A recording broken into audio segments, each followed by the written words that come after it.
It is an immense privilege to have the honor of inviting fellow heads of state and government from every African nation and throughout the world, heads of national delegations, corporate leaders, and captains of industry, representations of development institutions, and every distinguished participant to Nairobi for the Africa Climate Summit. As Africa, we are committed to bringing everyone on board in order to make every voice to be heard.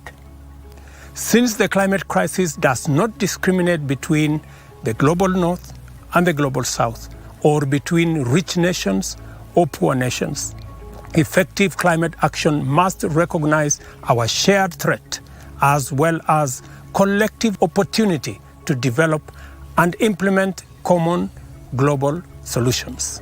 Africa is ushering in a new era of international solidarity and multilateral governance to guide the world in climate action and a new green industrial age. We are championing new values to reconcile sustainable development with environmental responsibility through decarbonization and clean production, and advocating inclusion and justice in international governance and development. African nations are emerging as the new torch-bearers of the most impactful climate action. And at the summit, we aspire to chart a new growth agenda that will deliver shared prosperity and sustainable development. I am strongly persuaded that the Africa Climate Summit will give all of us a unique opportunity to make significant progress in the global climate action agenda by committing to the Nairobi Declaration on Green Growth and Climate Finance. This commitment will consolidate and outline Africa's ambitious green growth agenda and climate finance solutions. I am honored to have the opportunity to convey the collective gratitude of the people of Kenya to the Africa Union for entrusting us with the opportunity, proud by giving every delegate an incomparable and historic all-Kenyan experience. Welcome to Kenya for the Africa Climate Summit from the 4th to the 6th September 2023. See you all in Nairobi.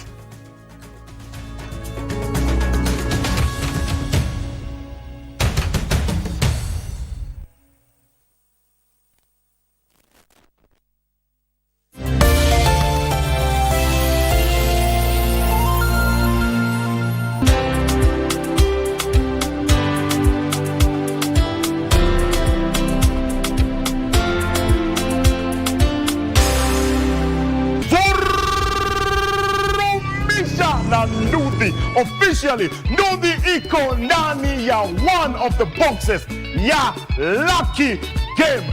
Cheza Lucky Game. Kumbuka ni *570#. Chagua Lucky Game. Kisha chagua one of the boxes kati ya hizo 7. Weka stakes zako, usiwe chini ya 20 shillings na isizidi 2000 Kenyan shillings. Zawadi ziko kem. Kiwapo pia Nudhi tumeingiza mahali pale. Vur. Now *570#.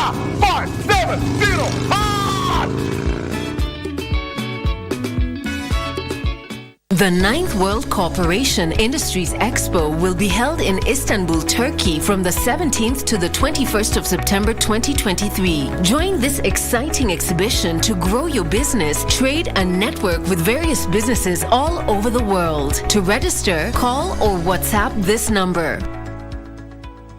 The future is hands-on, and Sensei College is at the front line of technical institutes in Kenya, offering practical and skill-based courses accredited by all concerned bodies, TVETA, NTSA and NITA. Sensei College offers driving and plant operator, cosmetology, fashion and design, mechanics, hydroponics and irrigation, installation, building construction, hospitality, photography and video production, electrical and electronics repairs, and ICT courses. Get free plant operator training when you enroll for plant mechanics, free driving when you enroll for motor vehicle mechanics, and free riding when you enroll for motorcycle mechanics. The requirement is an ID only with intakes every first week of the month. We have 2 campuses in Nakuru and Nairobi. We provide meals and accommodation. Sensei College. My skills, my future.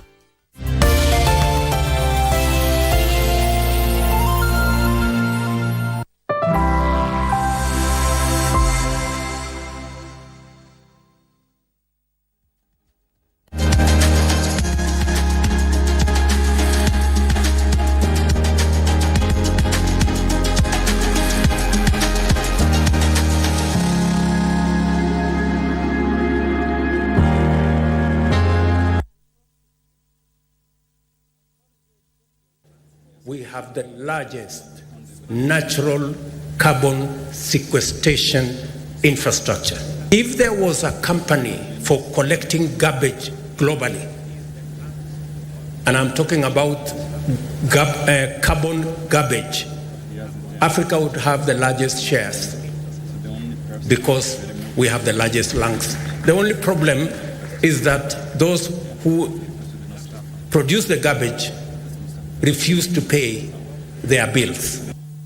The global climate financial architecture must be changed to prioritize the needs of Africa. At the national level, we must accelerate actions on climate adaptation.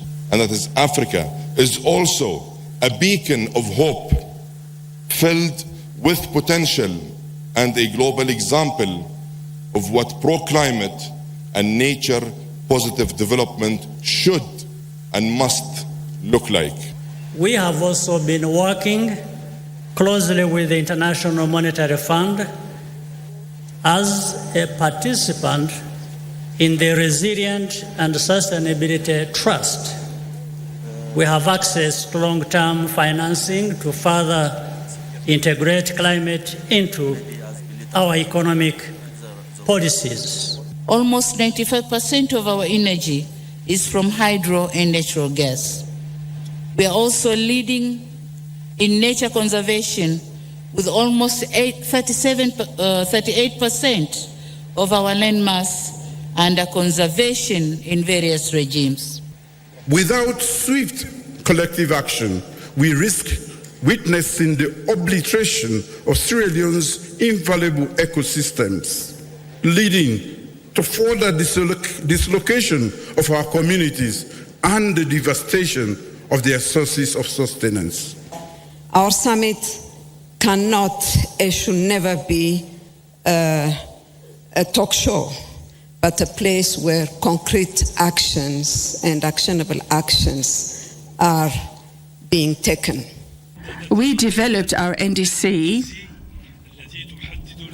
and we identified through it the urgent measures for adaptation with climate change and mitigation of its limits.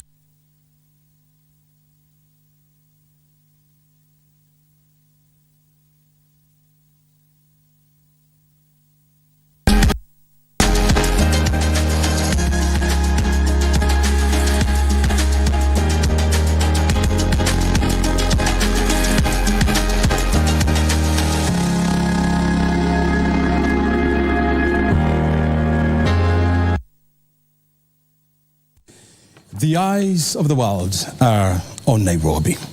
This is where global climate heavy hitters are meeting to craft what is being referred to as the Nairobi Declaration.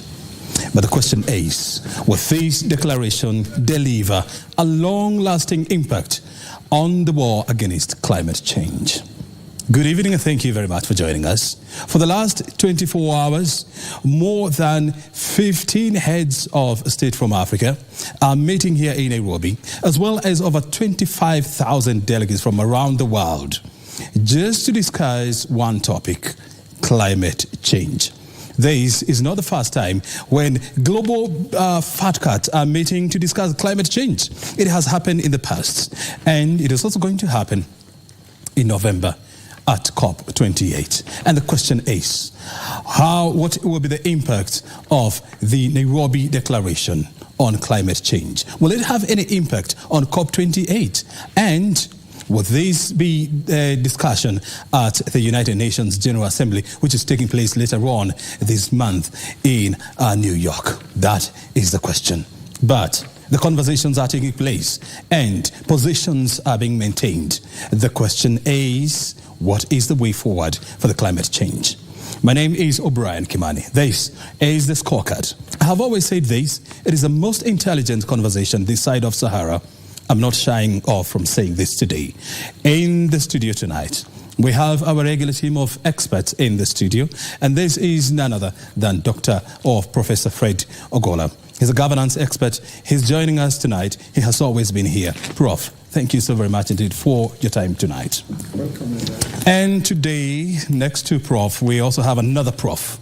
She is Professor Grace Cheserek. She is a Deputy Governor of Elgeyo Marakwet, as well as an environmentalist. Prof, thank you very much indeed for joining us. Thank you too. And of course, next to Prof, we have Dr. Mwenda Mithika. He's the Executive Director of Pan-African Climate Justice, which is one of the largest NGO organizations in Africa. Dr. Ari, thank you for your time again. And of course, next to Dr. Ari, we have Whitney Michening. She is a political economist, a regular face on this show. She's also gracing the show tonight. Thank you very much indeed, Whitney. I'm delighted to be here. Very good. And just for your information, we have our team at the Kenyatta International Convention Center where the action is taking place. Tonight, we're going to be joined by Judith Akolo. She's on the set with somebody else who is going to take us through the conversations in the last 12 hours. And so, Judith, if you can hear me, what do we need to know that has transpired at the Kenyatta International Convention Center? Yes, O'Brien, thank you. What has transpired today since yesterday, today, and then we are ending it tomorrow, it's about talking climate change and talking about what we can do to tackle climate change. Now, you'll notice that we are having the COP28 that is coming up in Dubai in a few, I think in November, we are having the COP28. And this particular meeting, the Africa Climate Summit, is actually being seen as a preamble to COP28. And the rallying call has been that we must change the architecture of green climate financing so that we are able to at least ensure that African countries are able to access these funds to be able to put in place both mitigation and adaptation to climate change measures. Now you'll notice that, O'Brien, we are having a serious problem, especially in Africa, where we have to deal with the vagaries of the impacts of climate change, yet we don't have the resources to deal with this particular challenge. And to take us through what the civil society and communities are doing just to get by is Muturi Kamau. Now, Muturi Kamau is the National Network Coordinator of Kenya Oil and Gas Working Group. Now, Muturi, can you tell us what exactly is your organization doing about this? Thank you very much for having me. Kenya Oil and Gas Working Group is a public interest network formed in 2009. With the main mandate being advocating for sustainable development and good governance of Kenya's nascent oil and gas sector. As you may be aware, over the last, since the late 1940s, early 1950s, the government of Kenya has seen increased exploration activities, which has seen increased demarcation of areas set aside for oil and gas exploration. Come 2012, we got the announcement that Talu had struck commercial quantities of crude oil and gas. And as it is right now, we are awaiting ratification of the field development plan as well as the production sharing contracts as provided for in the Petroleum Act 2019 by Parliament, where this will see the Project Oil Kenya team move into the development phase. All this comes at a time when there is a lot of push globally to move away from fossil fuels. We are now talking about I was just about to ask you. Yes. You're talking about oil and gas. Yet this is where the crux is. Yes. This is where we are being told oil and gas is what is actually emitting the most of the carbon dioxide. Yes. Now, how are you able to turn this around so that we look at it in a more positive way and maybe look at it as an opportunity and not as a challenge as such? Yeah, first and foremost, wake up in the morning.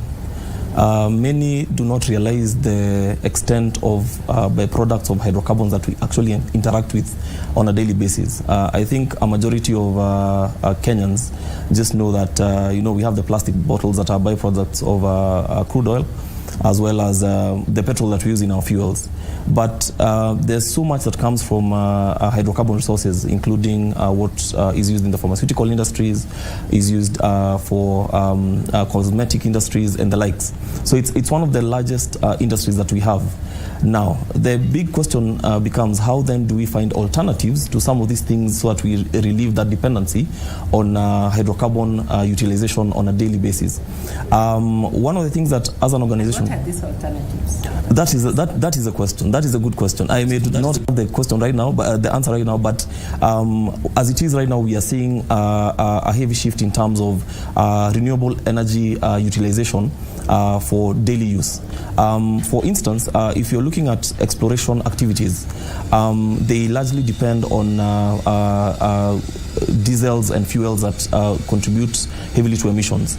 As of 2018 to 2021, we had the early oil pilot scheme, and one of the things that that was under that particular project, besides the tracking of the crude oil from Turkana to Mombasa, was the extended well testing, where the Project Oil Kenya team undertook the extraction of crude oil for extended period of time. Whatever they actually wanted, what they were interested in, is the hydrocarbon or the crude oil. But you do not get crude oil without gas. So we actually saw a period where gas flaring was being undertaken quite a bit in Turkana. And with the Petroleum Act, now this is where we came in as civil society to really lobby against gas flaring, because it is one of the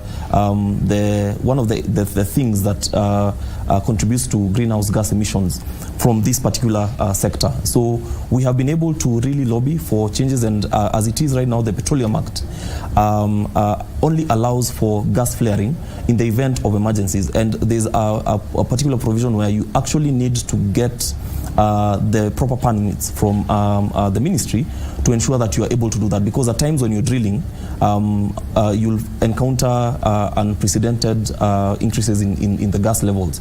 So without proper safety mechanisms, then it can actually end up being catastrophic, and we've seen that around the world. Yes. What are some of these measures that you're trying to involve the communities in ensuring sustainable extraction of oil and gas? Yes. So ensuring that we are at the heart of policy formulation. We really were part and parcel of the development of the Petroleum Act.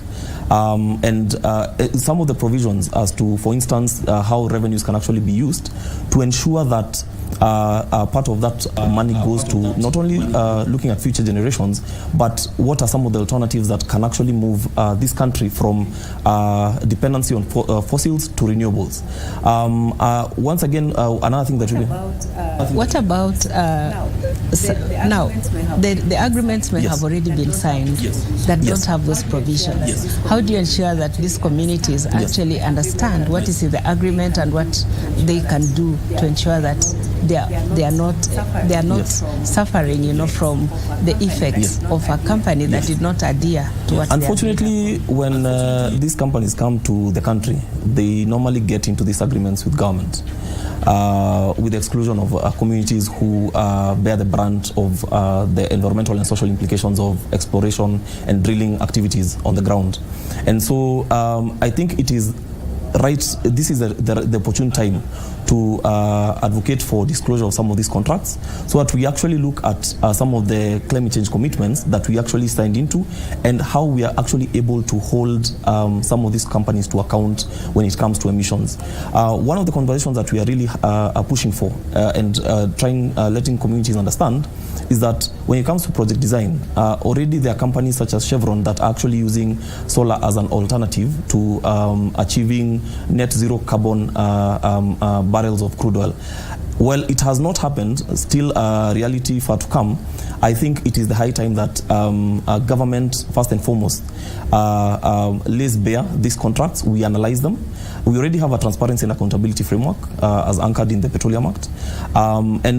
We really need to renegotiate and see what are the terms, so that at least we see in terms of the liabilities and obligations when it comes to climate change, that they are actually being adhered. Some of these companies are actually publishing sustainability reports indicating how they are actually working towards, or rather their contribution to climate action. But without being privy to some of these agreements, then it becomes really difficult to hold them to account. Mm-hmm. Yes. Now we are expecting that the Conference of Parties, COP28, will be held in Dubai. Now there has been talk that this is a country that is also a major oil exporter. Yeah.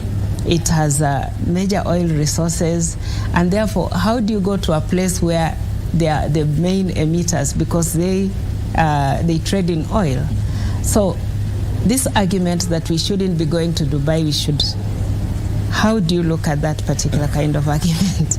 One of the arguments within civil society spaces has been why can't developing countries utilize their hydrocarbon resources to move them to the status of developed countries, as developed countries have done.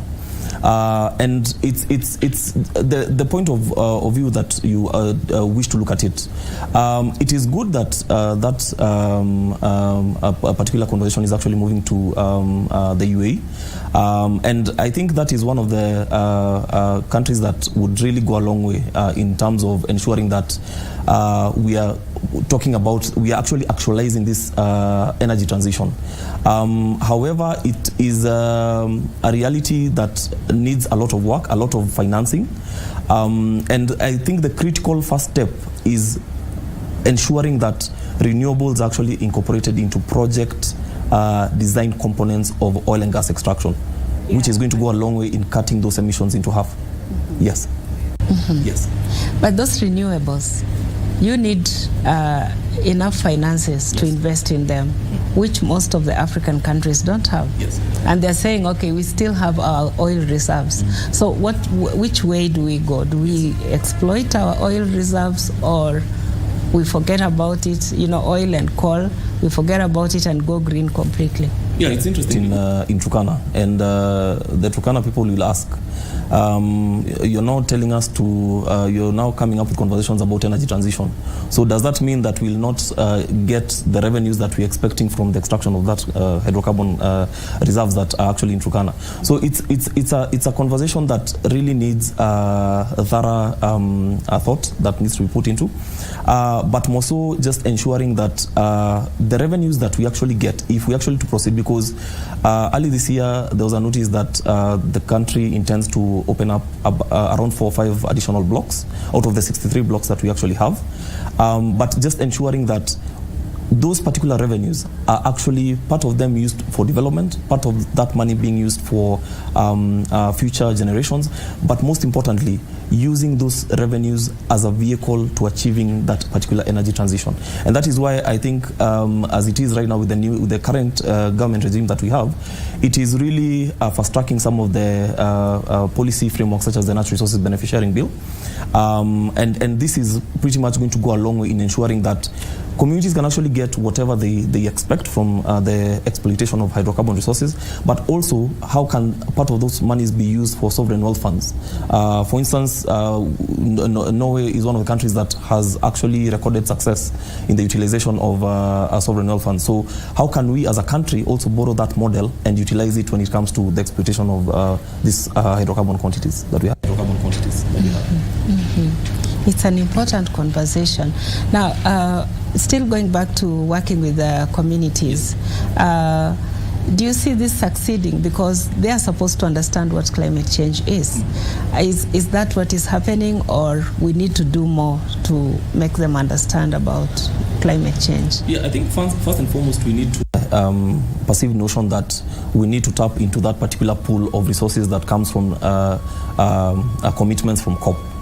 Governments, as it is, as they are, can actually commit some of these monies and integrate them into budgets, and that's why we are seeing from the enactment of the Climate Change Act that now, through devolution, counties also have a role to play when it comes to ensuring that the populace understand everything that has to do with climate action. And doing that, I think, will have made strides when it comes to ensuring that that particular financing that we need to drive us to the net zero that we're talking about is actually there.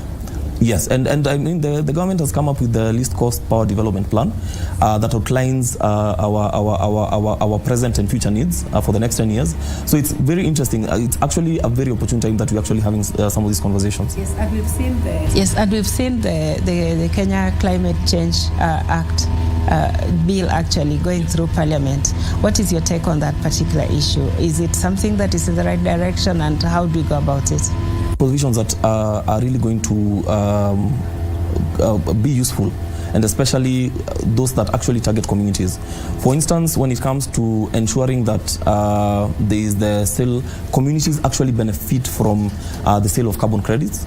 It's an area that right now, as over the last 10 years, has been very grey. But through that, the Climate Change Amendment Act, as it is right now, provides an opportunity now for communities to now effectively negotiate for a better rates when it comes to this carbon credit. So it's important because these things have been happening. Communities, are seeing that there's money that is coming in, but in terms of those who are selling those credits to the international markets, then you really don't know how the markets operate. So you leave it unto negotiators to negotiate that for you. If communities sit at the losing end or the winning end, depending on how you look at it. But they actually recorded successes. The success recorded from different parts of the country where the sale of carbon credits has actually worked. Yes.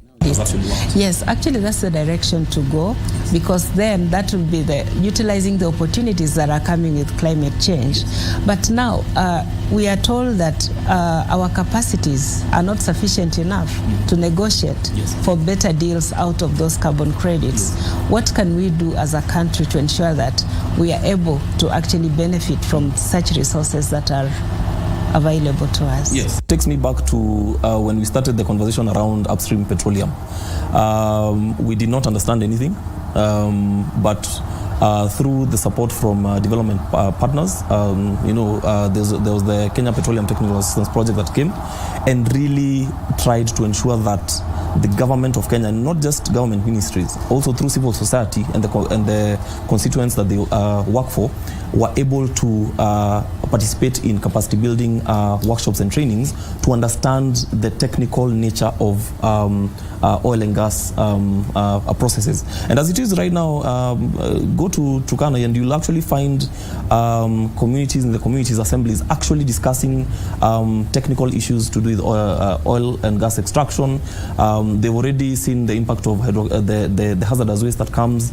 So there's that conversation. So the government just needs to invest in capacity building for the larger masses to understand what it is that we're actually talking about when we say climate action, energy transition and such. Yes.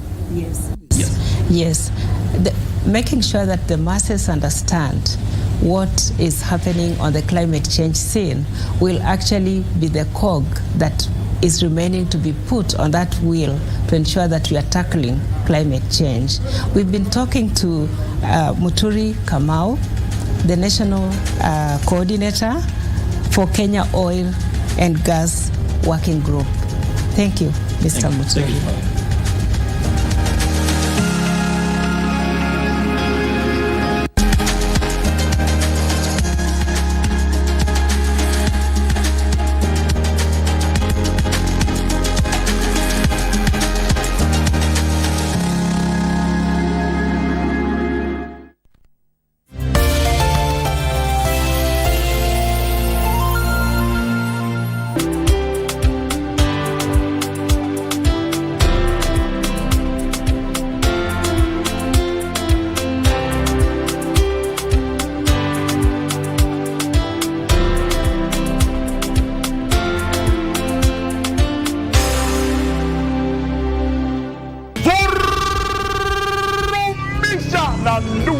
officially Nduthi iko ndani ya one of the boxes ya Lucky Game. Cheza Lucky Game. Kumbuka ni star 570 hash.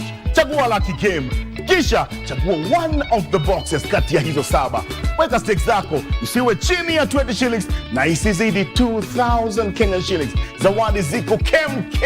Kiwapo pia Nduthi tumeingiza mahali pale. Vurumisha na star 570 hash.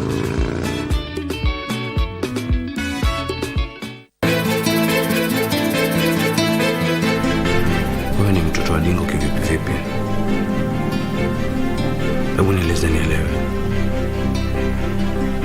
Hadi mwekao mtoto chini ama tutakosana vibaya sana mimi na wewe. Na mwisho wa siku kama mtoto ni wa Kate, hakuna kitu utafanya. Atamchukua tu bado. Na nyinyi hamtaniletea wenda wazimu wenu ndani ya nyumba yangu. I am so relaxed.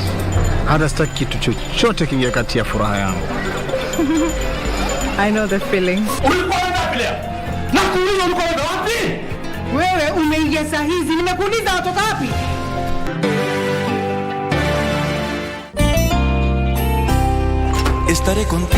How could they do that to their own sister? Elisa was only trying to help us, but look at her now. We are going to do it if she doesn't want to. It's the clinic's responsibility. All right. Can you certify that she was the victim of an assault? Do not start any trouble, Amparo. Danielle is doing nothing wrong.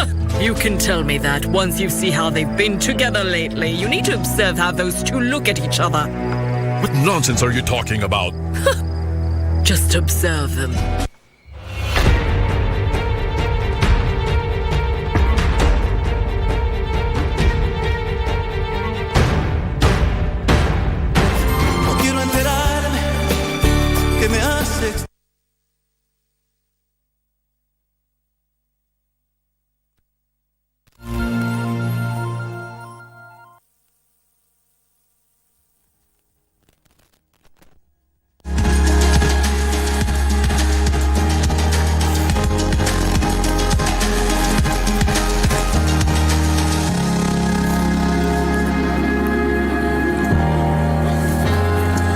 You're watching the Scorecard live from Broadcasting House. Our conversation continues. This is in regard to the ongoing Africa Climate Summit, which is happening at the Kenyatta International Convention Center. We have just listened to that conversation between Judith Akolo and Muturi Kamau, who is the national coordinator of the Kenya Oil and Gas Working Group. And the conversation revolved around climate financing as well as the future of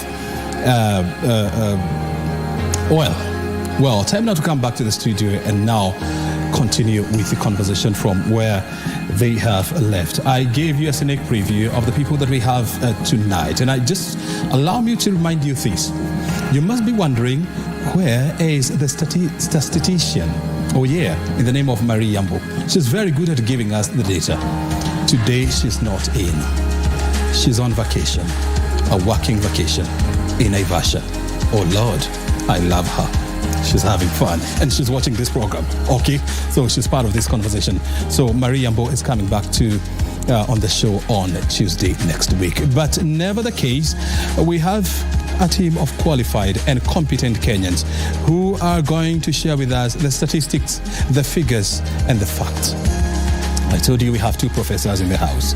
Professor Fred Ogola, a regular face on this show. Thank you so very much indeed, Fred, for joining us. And next to Professor Fred Ogola, another professor, Grace Cheserek. She is the Deputy Governor of Elgeyo-Marakwet County. She's on your screen now. And apart from that, she is an environmentalist. Oh yeah, we shall be sharing more with her. Thank you very much indeed, Prof, for your time. Thank you, sir. And next to Prof, we have Dr. Fred Mithika. He's the Executive Director of Pan-African Climate Justice Alliance. This is one of the largest NGO, a conglomerate of NGOs in Africa. He has been in this field for more than 20 years, and so tonight he's part of this conversation. He'll be helping us to put the meeting into perspective. Asante sana, Daktari.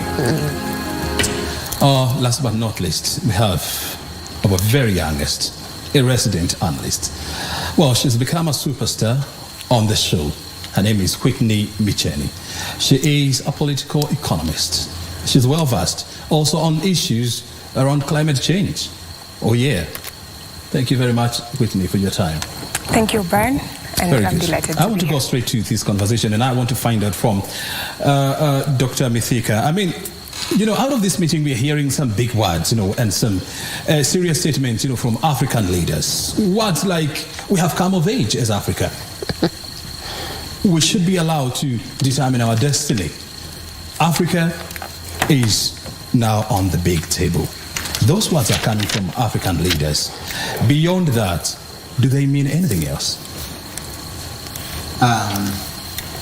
Thank you, Brian. And during the opening yesterday, I spoke to the leaders. And just as a background, this summit is mandated by the African Union. So it's an African Union summit hosted by the government of Kenya under the chairmanship of His Excellency the President, who is the chair of Committee of Heads of States and Governments on Climate Change of the African Union.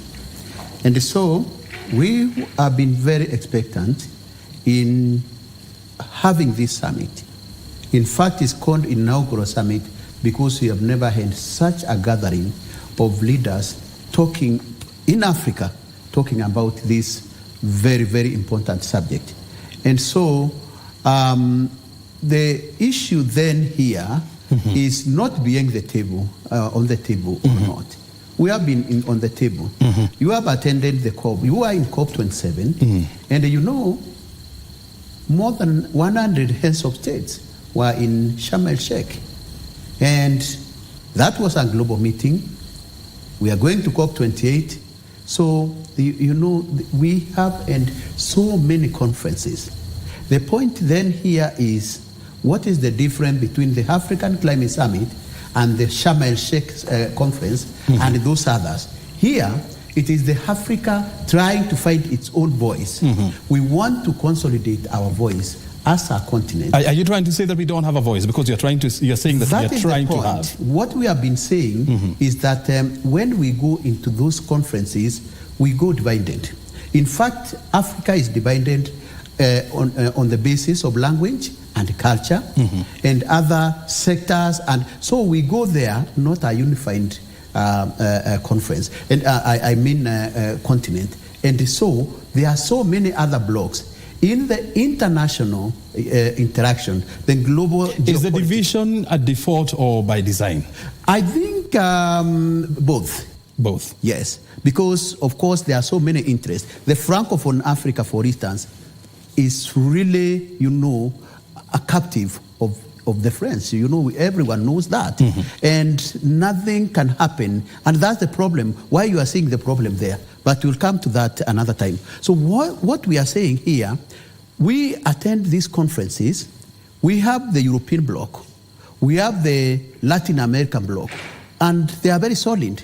Here, when we go to the COP, Africa is very divided. And we do not win anything what we want. So the leaders said, we want to meet, we want to consolidate ourselves, we want one voice. Allow me to interject and also get to this from you. I mean, when you say that Africa is divided, well, we know for sure that Africa is, during the negotiation stage, yes, Africa is represented by the African group of negotiators who are appointed by African countries to negotiate on their behalf. Yes. Then, are you speaking from a point of truth?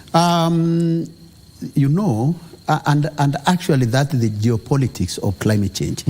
We have so many groups in Africa. Last month, we were in Addis Ababa with the African group of a ministerial conference on the environment. That's organized on its own way. We have the Committee of Heads of States and Governments on Climate Change, now chaired by President Ruto. We have the African Union. We have so many groupings. In Africa, we have the LDC, Least Developed Countries, another grouping. Out of 54 of those countries, 34 are from Africa. You get me? So they are so we divide our efforts. At the end of the day, Africa actually is fragmented. So now that has been a crisis of confidence. So what we said is, are we going to come together to unify our efforts? That is where we are. And if you look, I was discussing with the prof here. There is a male and a female prof. So I'm talking about Madame, the deputy governor. You see, here, and actually because this is the scorecard, we need to start asking ourselves, yes, we have come to consolidate our voice. In Africa, we have 54 countries. Yes. Okay? Now, how many heads of states are here, and why are others not part of it? Very good. At the end of the day, let me finish. Yeah. At the end of the day, of course, a president can send a minister, but you know what it means about that, the weight of that representation. So the question, as the civil society now, what we are asking, are we going to consolidate ourselves, and what position, what voice is coming out of here, and whatever comes out of here, is it going to bind all of us in Africa? Remember, even the position which comes out of here goes to that African group of negotiators you are talking about. And so it is, we have to ask ourselves, whatever comes out of here, is it going to be acceptable, universal? So these are the questions. That is a question we need to ask ourselves. And I'll be coming back to you because you're also raising a very interesting question here, because from the numbers that we have been sent from the officials at the meeting, you have about 18 leaders from Africa, and then you have about 4 prime ministers, 3 vice presidents and about 2 prime ministers representing various heads of state. In a continent whereby you have about 54 countries, Prof. Cheserek, is this a good representation of Africa, really? Well, thank you, Brian. And thank you for having me here today. It's my first time to be on your station.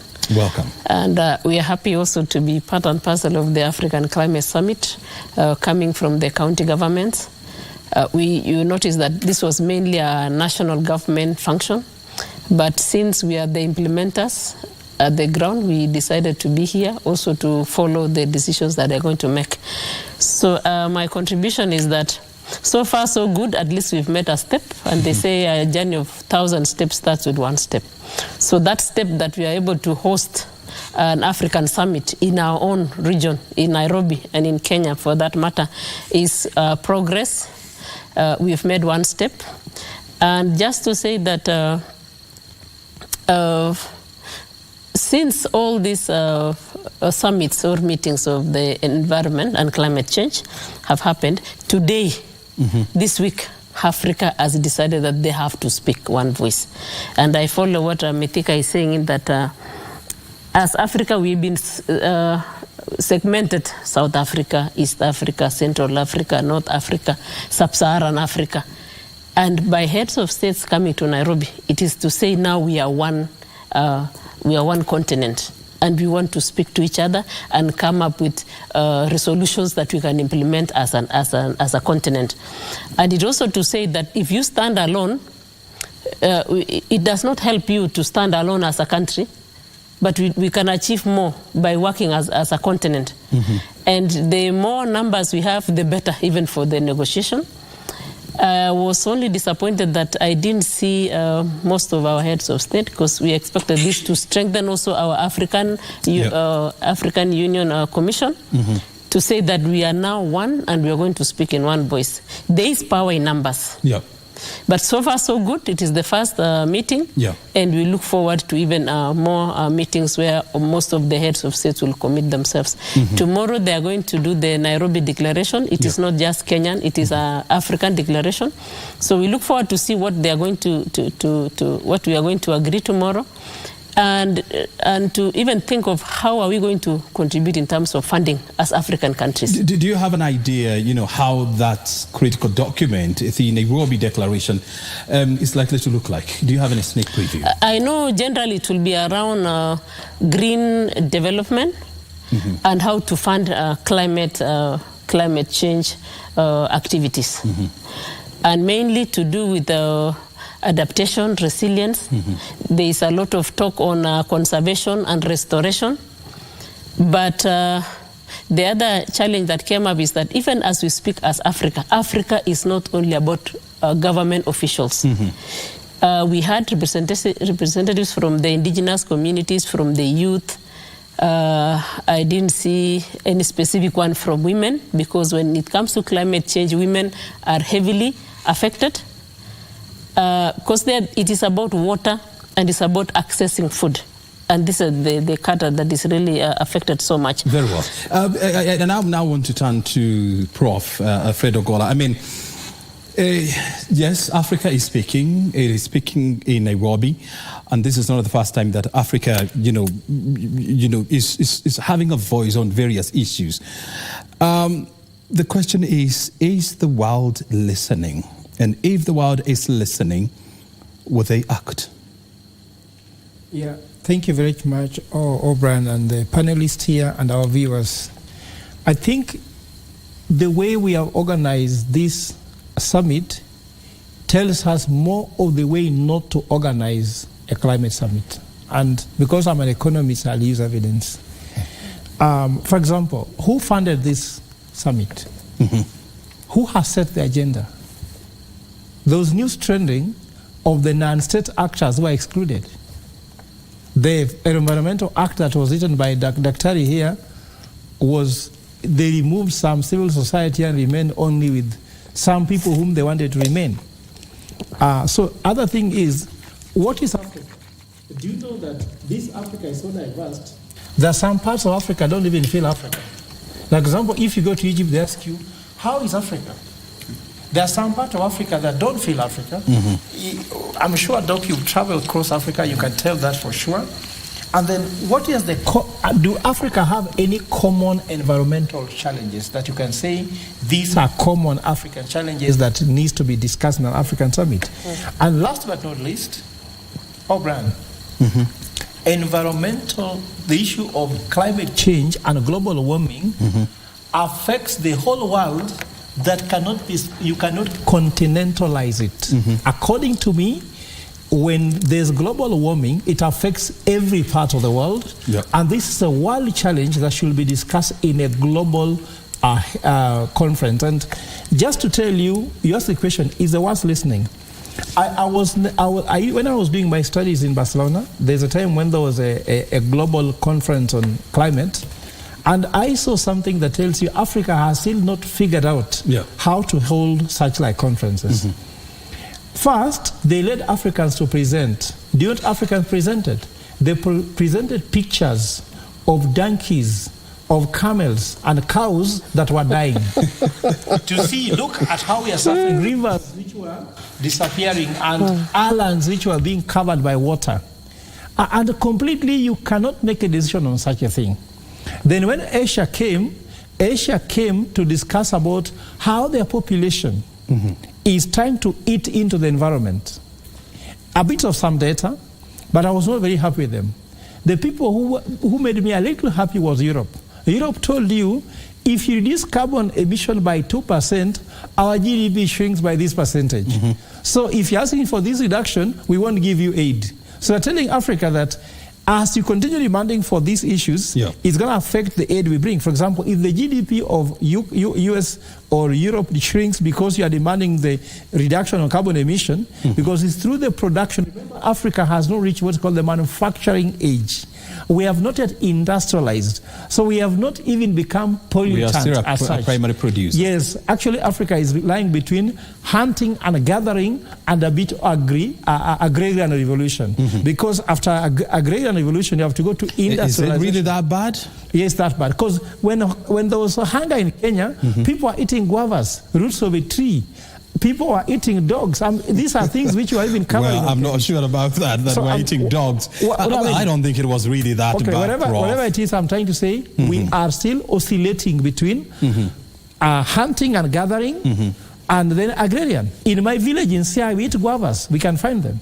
In Uganda, sometimes you can get free sugarcane. You can get free bananas. You just go pick and eat. No one will charge you for it. Very well. When you go to the Western Circuit, you can pick a sugarcane when you're hungry and take. That is hunting and gathering. So my point is simple. Europe came with data. When the US came, they said, Europe is using wrong data. What am I trying to tell Africa? You cannot go to a conference with speeches, we want our voice on the table, we have come of age. Those are completely not important. And if I would add just value, because we are not just here to criticize, have you heard about G20? G20 has what is called T20. T20 is Team 20 that sits down months before the G20 meeting, craft all policies, prepare for all the policies which will be passed.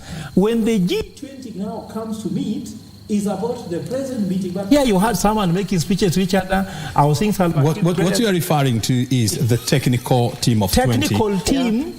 And this which is supposed to craft that technical document. So that we have a unified statement rather than every president reading his, no one listening to the other, then they just go, wow, wow, wow. I like the fact that you are raising this issue about the funding of this conference. I do not have the statistics, and I wouldn't want to sit here and pretend that I know the funding model of this. Probably maybe Professor will help us here. But from what I know is that when you look at African Union, which is the representation of all African countries, about 75% of AU's funding comes from external community. I want to hear this from you, Whitney Micheli. I mean, we have always had this, that who pays the piper costs the tune, all right? So if we are so beholden of the West when it comes to funding, then do we really have a voice as Africa? Well, thank you, O'Brien. That's a very pertinent question that you've put out. But first of all, I would just start by saying that I'm very happy that Africa is having this summit, the Africa Climate Summit. And like Prof, I'm very hopeful of it. We're seeing that Africa is coming up with African solutions for African problems. So I think that's a great step.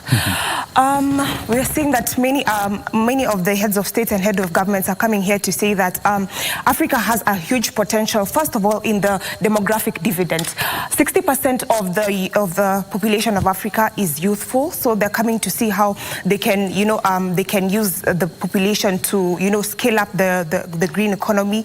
Secondly, they're also saying that we have a lot of natural resources, be it the minerals and also the forestry. So they're also seeing how they can leverage on that. And also, thirdly, the transition to energy and energy. To green energy. Now, coming to your question, we've had the push by President William Ruto saying that there needs to be a rethink of the global financial architecture. So we're seeing that Africa is greatly disadvantaged because when we go to the global markets for financing, we're seeing that we're getting the loans at about 8%, 7 to 8%, and we're looking at the global north. They access this the credits at about 0.75% or even at 1%. So we're seeing that that's a bit discriminatory, and also that's a punitive rate for Africans. But also now we're coming to look at the global north, what they've pledged to Africa. We see that in 2009, the global north pledged that they will be sending $100 billion to Africa to deal with climate adaptation. But up to date, of course, it's been more than a decade. It's yet to be realized. They've never they reneged on their pledge. Secondly, we also see that for the COP... it's about 80 years now. From 2015? No, 2009. Oh, 2009. Yes, from 2009. We also see that the loss and damage fund is yet to be operationalized, which they said that it will be operationalized in 2025. So we can see that Africa is at a huge disadvantage when it comes to financing. About how the global north will come up with with solutions and implement them. I think Africa needs to consolidate their voices, and when we're going to COP 28 in Dubai come November, I think once we consolidate our voice, I think we'll be heard better. And also, we're yet to see if we can get a seat at the UN Security Council. We'll see if the G20 meet next week. If we can get a seat for the African Union where we can present our views as one, I think that will be a great step. But also, I want to rebut something that Prof said. Prof said that... Prof, listen. Oh, Fred Ogola. Fred Ogola said that, of course, we know that climate change is a global issue, but Africa in itself is warming faster than the rest of the globe. We know that July was the hottest month in history, and Africa is warming faster than the rest of the globe. So I think we are at a great disadvantage, and this is a critical issue to Africa, probably more than the global north, who are more developed, who are not putting it in the forefront of their agendas. I like the fact that you're bringing in the issue of the fact that, you know, and statistically speaking, I mean, when you look at Africa's contribution of greenhouse gas, I mean, it's about 4%. But when it comes to the level of suffering, you know, Africa suffers the most. And I want to hear this from Dr. Mithika. So out of this meeting, how then do we make the voice of Africa to matter at the global level? I don't know whether I should respond first you can, by all means. To Professor Ogola. I think I like his description that we are just picking from hunters and gatherers and of course agrarian. And I think I want to agree with him. And there are terminologies which also just allude to what he's talking about when it comes to this dialogue which we are having between the North and South. And so what we are, and that's what we are battling in this discourse. You know, you cannot ignore climate change in global geopolitics now. It shapes everything. Politics, you know. It shapes economies of countries. It shapes even our emotions, you know. Everything now, any international interaction. I was at the BRICS. Go and get the BRICS declaration. Paragraph 54 to 63 is about addressing climate change. Go to the G20, you see. So it is so important issue that you cannot ignore it. But what are we doing in Africa? That's where I have a little different. I'm differing with Prof. When he talks about that, we should not. Everybody is differing with Prof. What is the problem? He is saying, and Michelle is saying that we need to really, we don't limit. It's a global. So a summit like this one, perhaps I don't know whether I've understood him, is not relevant. I think it is. This summit is Africa and global. So that's, I think, what we need to understand. And what we are saying is for more than 30 years, the world has been meeting in these conferences. They have never provided a solution. In fact, it has become an endless game of musical chairs. But why do we have to sit down? But why do we have to sit down and wait for the West to provide solutions for us? And that's where actually now I'm coming, I'm correcting the Prof. So we have seen, I'm very proud that I'm part of that. And since we, again I agree with him, we faced exclusion in the summit until we end really to complain that we feel that we have to work together, and as Africa, we could have the solution which the world has failed, the global community. So here, we are coming to say, you have failed, allow us to give you direction, and that is what is coming out here. And then the point then is, yes, we want to take the leadership. Are we going to walk the talk? The leaders are going to have a declaration tomorrow. And what kind of declaration She talked, and I think the deputy governor here talked about that this is a conference of national government. It is not. It is supposed to be, if we want to provide leadership, let us do it differently. We avoid exclusion, including excluding county government. I was in a conference we had today with Dr. Otichilo. He was telling me, he's the pioneer. We worked with him on the Climate Change Act. That is the governor for Busia. Governor for Biga.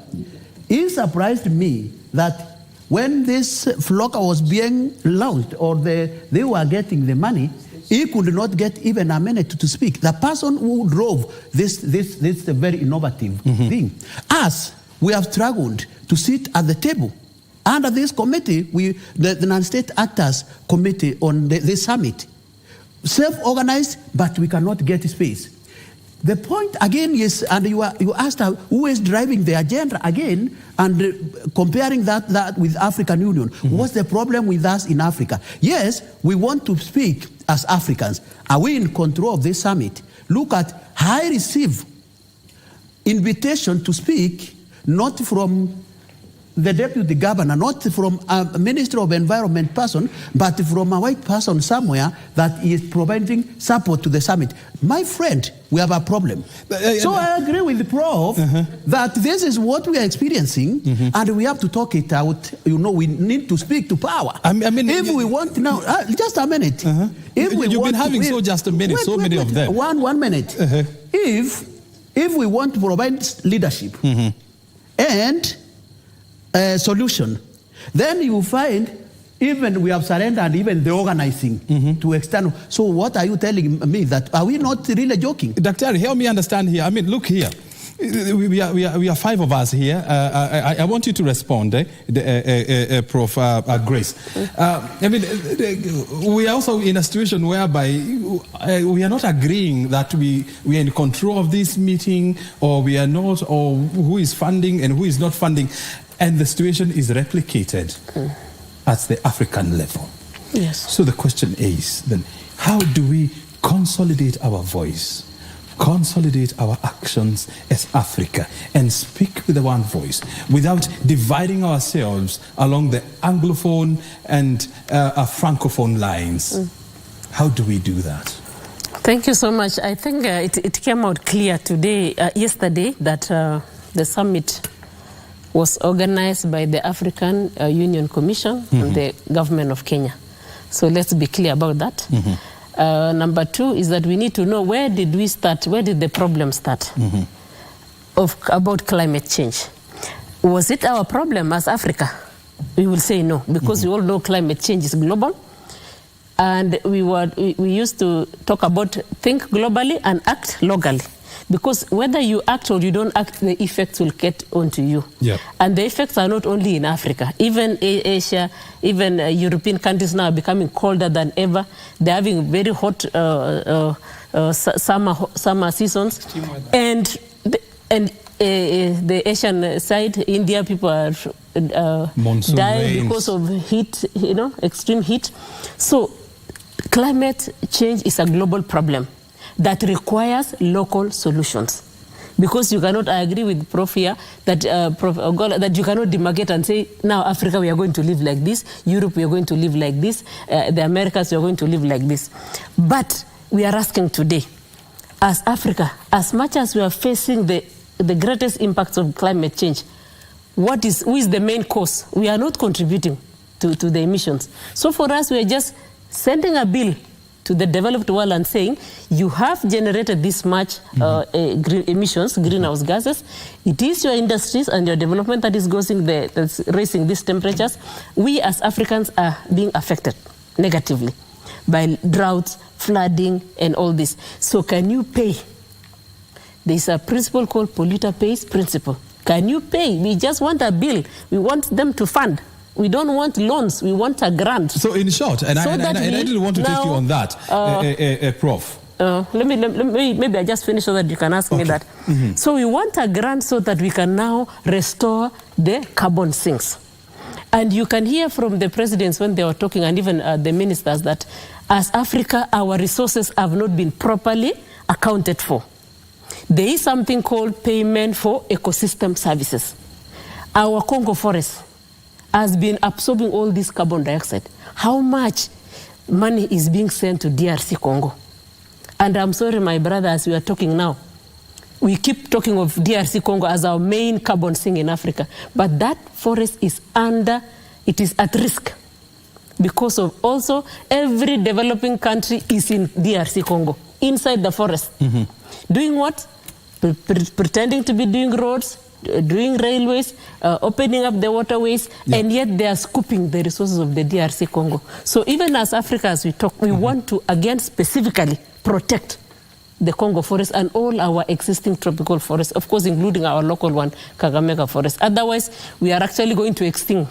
Help me understand here. And I like the fact that you're bringing in the concept of polluter pay principle.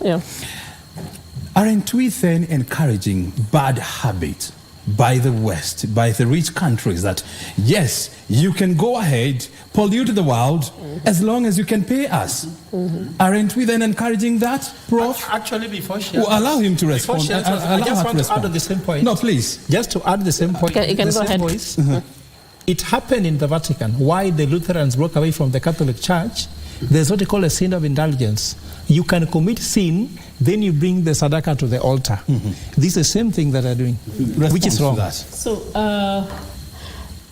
now that is why we came as Africa, and now we want to say, for the years we have been absorbing carbon dioxide, how much does that cost? And even as we are being told as African countries to plant trees, our people are not going to feed on trees. They need food. We need to employ our youth. We need industries to employ our youth. So as Africa now, as we are talking this, our declaration, Nairobi Declaration, is ideas that now we'll take to discuss in the COP28 and say these are the conditions that we require as Africa for future development. Prof, do you still hold on to the thought of polluter pay principle?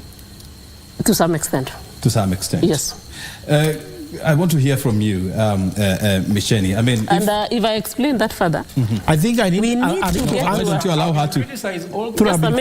I need an answer. I need to answer this. You are going to respond once she's done. Yes. We need to reach a critical moment, a critical balance, whereby the polluter pays principle is applicable and Africa is able to do some development without necessarily being told to fully go into a conservation and restoration. Is that possible? It is. Because right now, what do we want? As, for example, in Africa, what do we want? We want water. What do we want? We want to at least restore our forests, even for our own sake as Africans.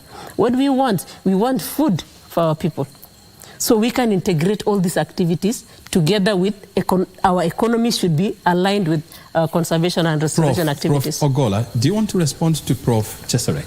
Yeah, first of all, I have to respond to them because they have been having so many disagreements with my points. But let me tell you what, in God we trust. In God we trust, the rest bring evidence. And so long as I know that they are not funding the conference, in fact, you have been funded by a foreigner to come and attend an African conference. You have said, isn't it?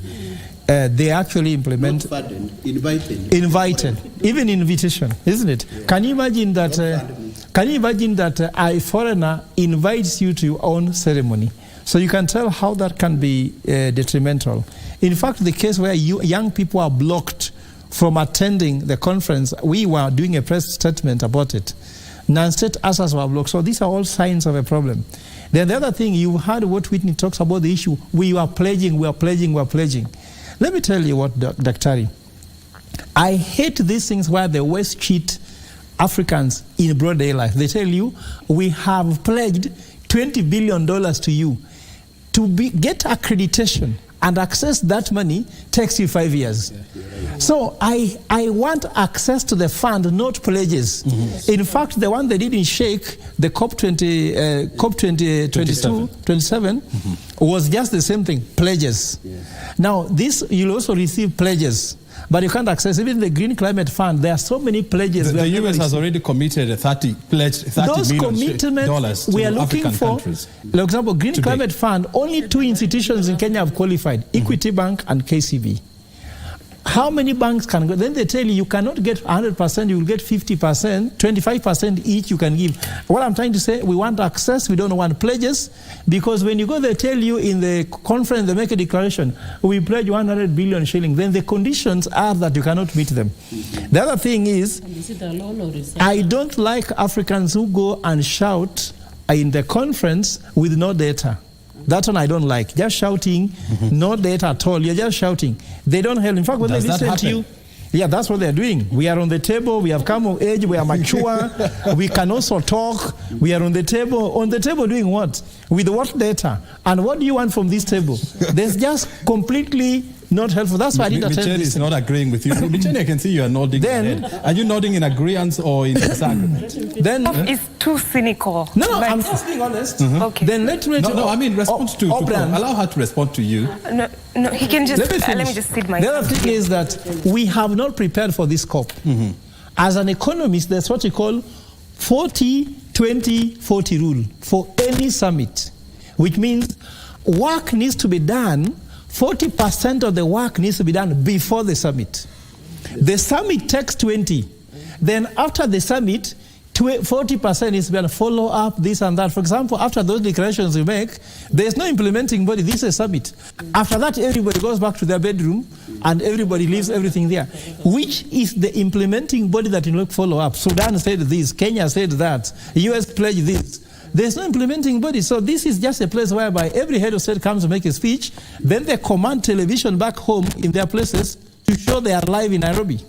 But after being shown they are live in Nairobi reading a speech, nothing happens. So I hate where people are just here to show PR. I'm in Kenya. I was welcomed nicely. There was a grand salute for me. Like today, there was whereby, I don't know, somebody said somebody was gate crashing. You know, I saw something on Twitter how Raila entered. All those things are just showbiz. But exactly what are we doing about climate?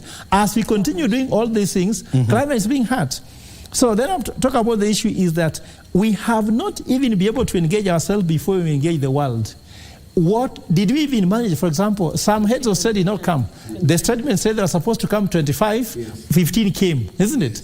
So how many heads of state in Africa? 54 or 55. Sometimes they're 56, depends on when you ask it.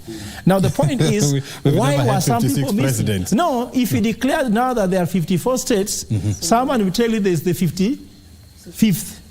If you say there are 55, someone says there's 56th. Some people believe they are a state, but they have not been recognized. Just like tribes in Kenya, if you say now we have 54 tribes, I'm saying no, there's another one missing in the list. So the numbers continue. So Africa, even if you tell me, Africa still don't feel African. And that's the biggest problem. We feel Kenyan, we feel Tanzania. We cannot even unite the East African community between Tanzania, Uganda, and Kenya. Then you want to unite Africa. We didn't even know what is Africa. Is it Africa means the black part of Africa? Is Africa south of Sahara? Or is it Africans, wherever you are, whether you are in Europe or not? So I'm sure, I look at the agenda there, I don't see a lot of clarity. And believe me, if I'm wrong, you tell me. Just like Barcelona conference failed even to agree on the Kyoto Protocol, the agreement made here will not work. And let me tell you what, the West don't listen to pictures, stories, and emotional and shouting using words which do not make sense. Africa needs to go back and see how can you implement to get the climate change tackled, not showbiz. Help me understand things, and I want to hear things from Daktari.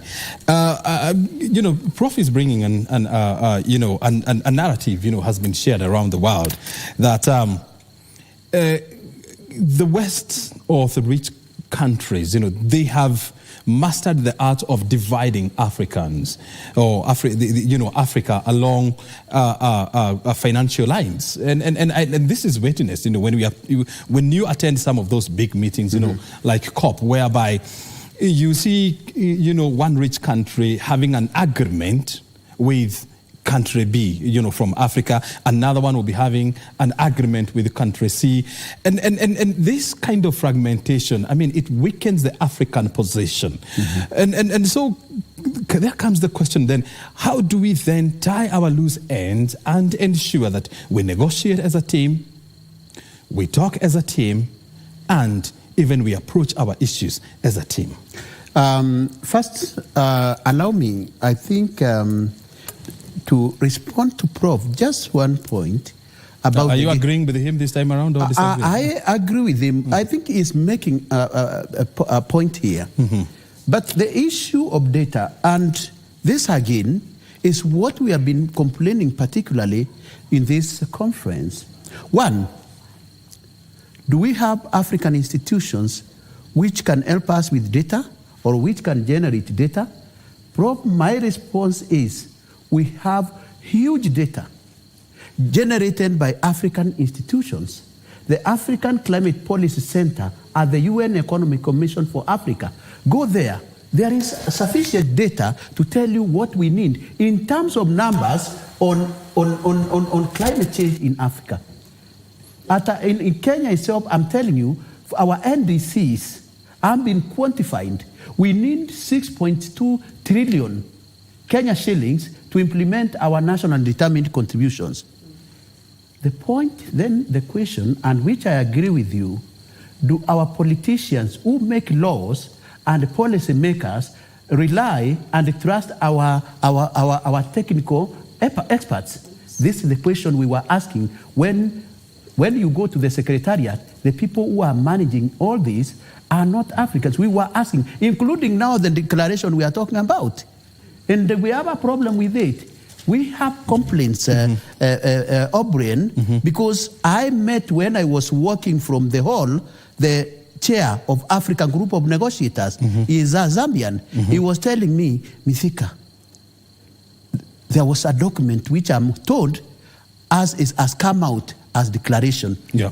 Have you got any way of getting it so that, imagine this that is our the head of the African Group the head of Negotiators. of African Group of Negotiators. He's asking you for he that is asking document. me to whether I've seen it. Don't you see that as a problem? I agree with him. So the issue, the point here, we have experts. But our leaders, I don't know whether they have trust in our experts. I'm an expert. A boy comes from UK, comes and interns at my organization, Pagja, goes back there, comes back and becomes an expert trusted by our government than me, who has been in this process, have everything at the fingertips. We have a problem. And that's why, so these things, I think the conversation which should be going on here should be fed by our experts so that we trust ourselves. We need that ownership. And that's why, and the issue then of the, now when the governor, I'm very happy really of the mix of this panel, because these are the people who are going to implement, even our NDC. We are talking about 6.2 trillion. What's the budget of Kenya?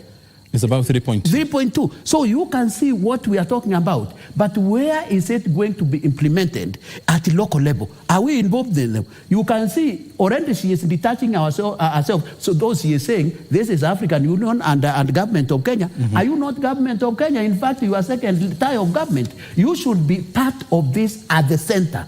But the problem is, you have been excluded and you have to accept it. Don't make it because you want and to she be has accepted that exclusion. She has accepted. Now you have been excluded. The African Group of Negotiators has been excluded. The youth have been excluded. Of course, there was a youth meeting. I have some tweets here from youths who are saying we were not part of that youth meeting. That's another story. It seems like you're having so many tweets. So the problem, the O'Brien, what will shape? And I think we are being critical people are listening to this.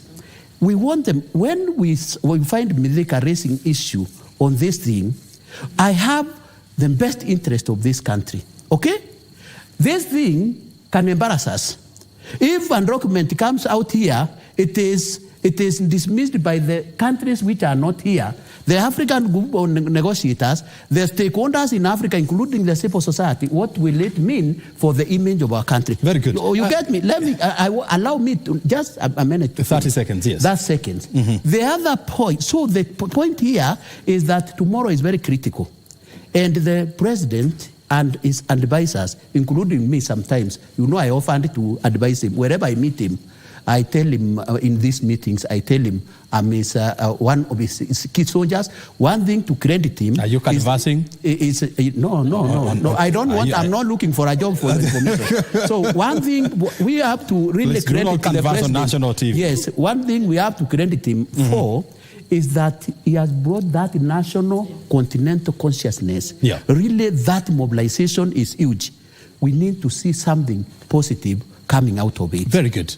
And I like the fact that you're appreciating that for the first time. Yes. And you know, credit must be given to President William Ruto.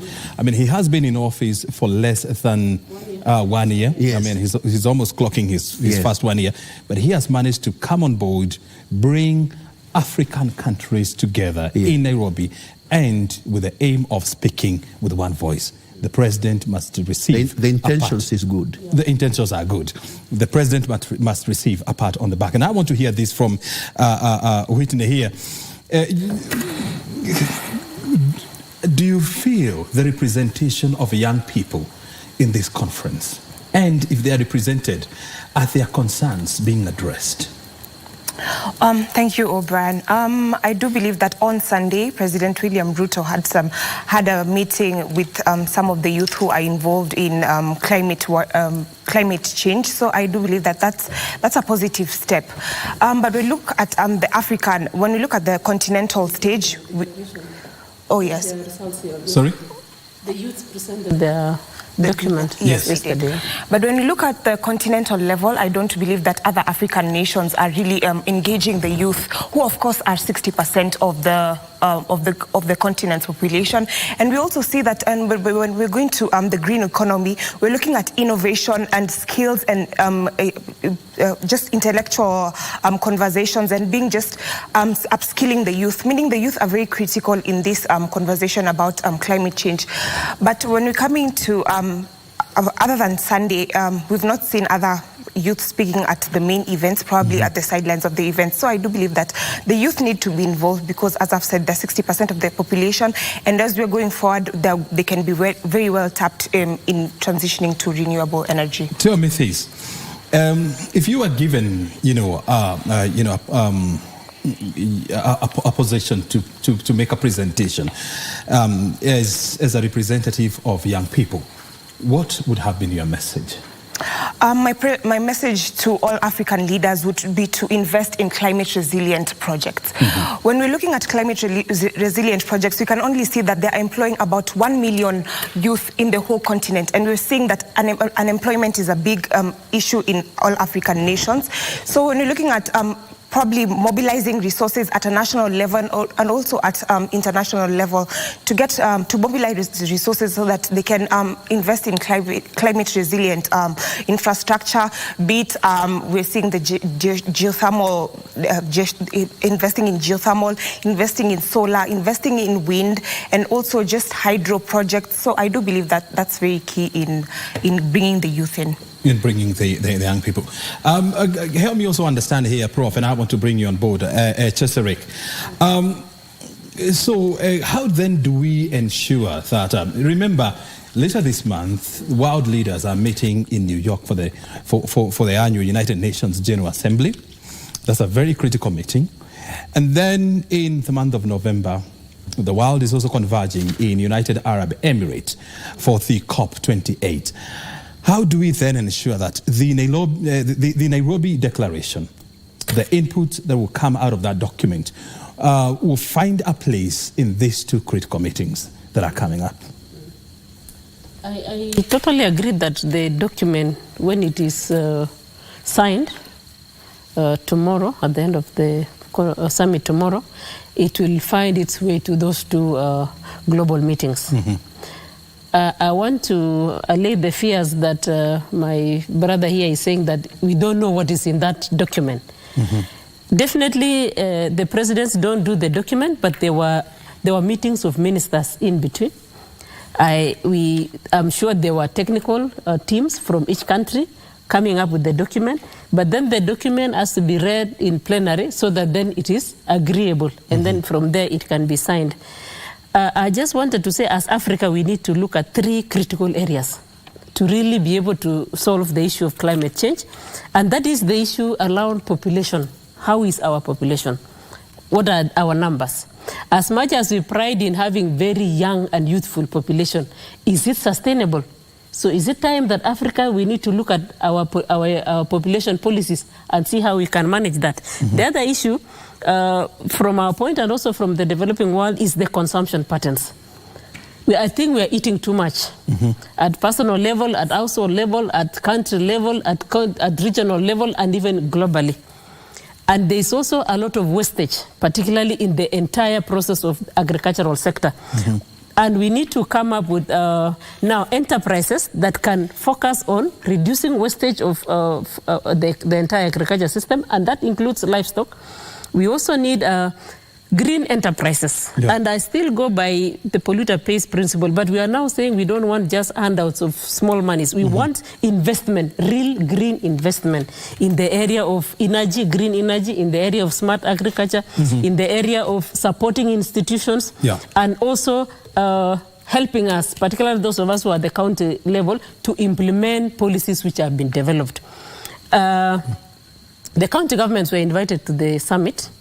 We are only saying that we were not given a forum to speak as Council of Governors to say what is our feeling from the ground. However, it is our constitution separates the activity of the national government and the county government. So the national government comes up with a policy, which will be this declaration, and then from there we will go to now implement what has been agreed. We really look forward to proper support from the developing world.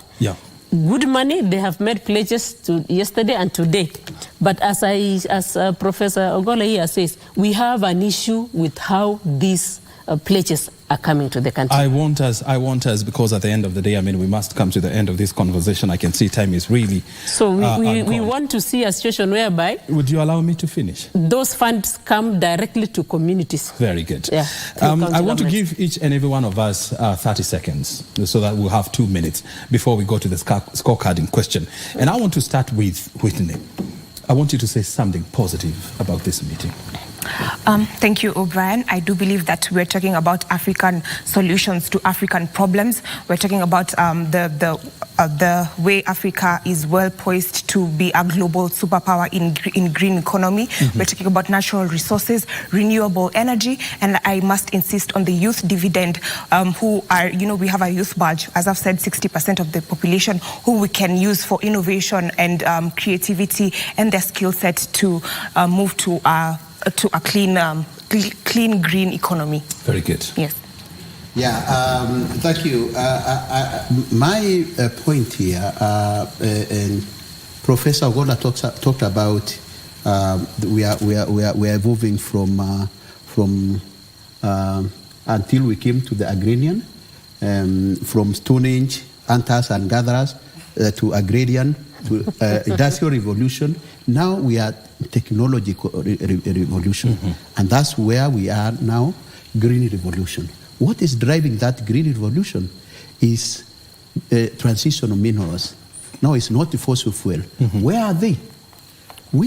Africa is the one actually which is going to drive this. In Africa, the copper, which is driving the motorcycles the president was driving the other day.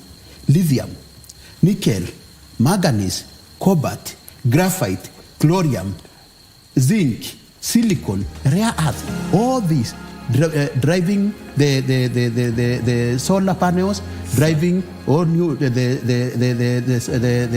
electric vehicles. So the point here is, I think we can provide solution. Africa is rich enough. Those resources we should not exploit and allow them to be exploited the way the others were done. Thank you. So that now we are going to use them to drive our economies and create youth employment. Asante sana. Prof, 30 seconds. Thank you so much. Say something positive about I would give this, for me, this was very positive. I've said a journey of 1,000 steps starts with one step, and we have started that journey. And we give congratulations to our president for doing that, and all the other heads of state who participated, and also those who have sent senior representatives to this summit. Very good. I want to say that going forward, as Africa, let us focus on carbon trading. We need to now sell our carbon sinks. Very good. Quantify, and then we get paid for it so that we continue conserving. Very Thank you. good. Prof, in 30 seconds. So positive thing is that people are talking. In the talking, we discover some of the deficiencies of holding a summit like this, very big, but the outcome might not be great. But after knowing the downside of it, we might plan and do a better one. For His Excellency President William Ruto, a big score. You are hosting the first Africa Climate Summit. You pulled it through in your first year of presidency. Congratulations to you. Very good. But for the hotels, as I was driving here, I could see so many cars parked next to Norfolk Hotel and the rest. I'm sure Kenyans have made some money here in hotels, food, drinks, You can say that again. So we have had some fun, enjoy, eat well, make some revenue, economy is hurting. I'm sure after this summit, some Kenyans will pay some bills, take a kid to school, be able to take someone to hospital. Pay your debts, Fuliza, name it, Hustler Fund. So that's it. That's the part. Time now for us to do our scorecarding, as we usually do. Of course, Prof. Cheserek and Dr. Mithika, I mean, you are new to this show, but of course, every show we usually have 2 questions that we ask, and then we rate these questions. And so the first question that goes to Whitney Misheni is Africa speaking in one voice in this meeting? From the heads of state who have attended and the heads of government who have attended, I do believe that their message is very coherent. So I will give them 4 out of 5. For the ones who have not attended, unfortunately, we cannot assess their position on Africa Climate Summit. So in terms of speaking in one voice, you're rating it at 4 They're very out of 5. coherent. That's very, I think this is one of the highest ratings I've ever heard from you. Prof. Me? Yes. What was the question? Oh dear. The same question, no? Yes, she it's the same confused question. with the answer because the 4 4 to 5 is too much for a Africa professor. speaking in one voice in this meeting?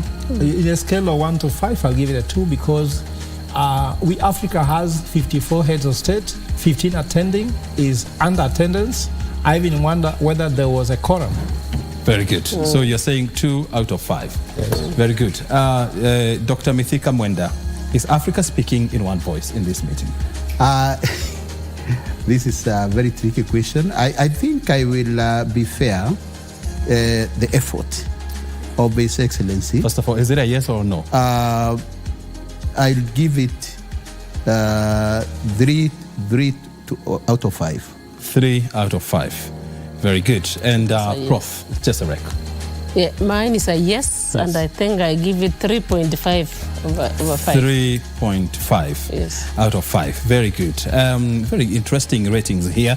Finally, what's the average? The second question is the meeting representing proper issues affecting Africa? I want to start with Prof. Ogola. Yeah, I think that I was just saying, oh God, what is the issue there? Actually, it's given a 1 out of 5. Because the main issue... So first of all, is your answer yes or no? I've just said yes. You just oh my God. In a scale of 1 to 5, actually is a no. Because 1 out of 5 is a no. So you're giving it 1 out of 5? Because of the fact that... You've been really tough today. No, the point is that I understand how this works. I'm an expert in sustainability strategy. So you're giving it 1 out of 5? Yes, because the organization... Cheserek, you're trying to influence Ogola's answer. What is your response? I'm agreeing with him that we didn't raise the issues properly because we lacked the statistics of how much restoration we need to do, how much green enterprise we need to do. It didn't come out specifically, other than green energy. So I give it a 2 over 5. 2 out of 5. Even there's no theme. What's the theme? We'll come to that. Daktari. You need to come back to me. We'll play with you again next time. Yes, Daktari. He's going off the rails, but we'll deal with that. My sense is that, and that's actually up to now until the declaration is done, we feel that the agenda of this summit is not responsive to Africa's realities. Mm-hmm. It is not responsive to Africa's so you're giving aspirations. So it's a no. And I give it 2 out of 5. 2 out of 5. Yes. You're very fair. Wow. Yeah. I don't know why Prof is clapping that. Be careful not to be penalized. Yes, Michelle. Thank you, Brian. I do believe that this summit is really navel-gazing on climate financing. However, they're not talking about like the story behind it, where our rivers are drying up. You know, people are fleeing African nations to go to Europe because of the climate change, climate migrants. We're also not talking about food security, water insecurity, and also insecurity in itself in the north. We know that, you know, because of the floods, because of the drought, people have really we've been having cross-border conflicts. So I think they're not giving the holistic picture. Why is that? Because I think there's not enough. First of all, there's no gender representation. I think gender representation in Africa Climate Summit is very important. So I think they're not giving the backstory. So I would actually give it a 2. A 2? Yeah. Every one of you is talking about 2. For reasons I do not know. But whether we've explained. You discuss this, But we've explained our reasons. No, I mean the 2. I do not know how all of you arrived at 2. I'm coming but for the it's first okay. God is great. Amen. Being fair. Being fair. We must come to the end of this conversation. No matter, I mean, what. It's been a good discussion. We all mean well for this country. The Africa is our home. And we wish we mean well for our continent, and we hope and pray that we'll get to a point whereby as a continent we speak with one voice, and our voice is heard, it's respected, and we are given a pat on the back. Your time is highly appreciated, people. Have yourself a very good night, and we look forward for more of this kind of conversation. Who knows, maybe next week we may be here discussing the Nairobi Declaration. Let's put our heads together. Let's keep our fingers crossed. My name is O'Brien Kimani. Thank you so very much indeed for joining us. It's such a proud moment for Africa to come together here in Nairobi to discuss issues affecting Africa in terms of climate.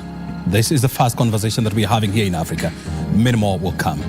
Kudos to the organizers, led by President William Ruto, who has managed to bring on board all leaders in Africa to discuss this issue.